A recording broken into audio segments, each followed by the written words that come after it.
मोनाबिलि picnic स्पटनि gate entry gate बेवहाय गेटआवनो checking खालामनाय जायो नै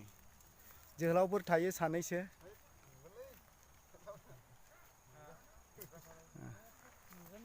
बे एन्ट्रि गेटआवहाय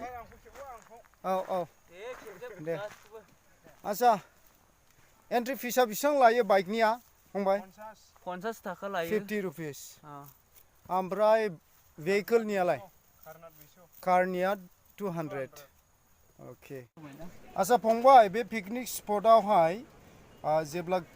बाइक लाबोयो बाइकनि फिसा बेसेबां एन्ट्रि फिसा जोङो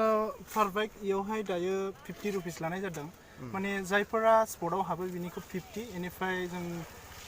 साखा खब्रै भेहिकल बेखौहाय जोङो 200 लानाय जादों आरो 200 बेनिफ्राय लकेल मानसिफोरनिफ्राय जोङो बाइक गंसेयावहाय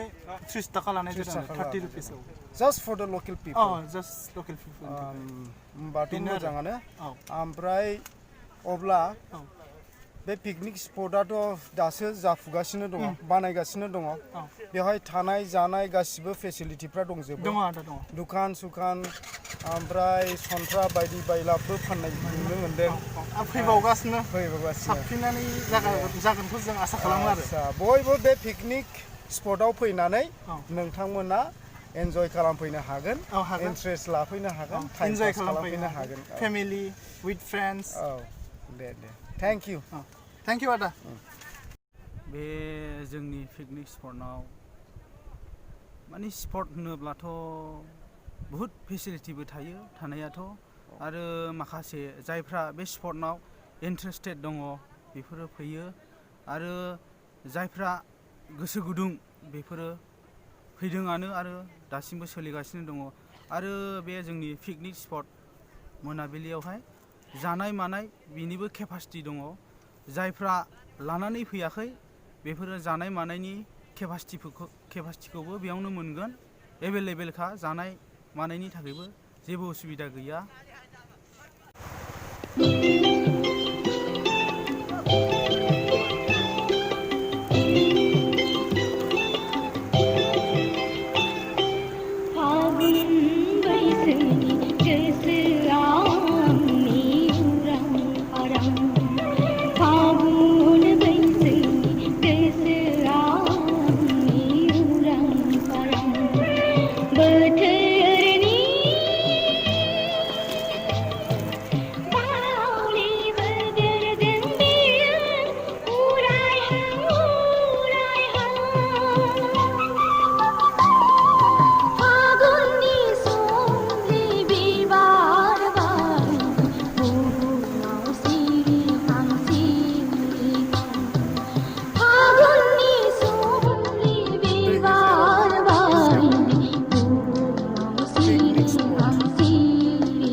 Raga hai sona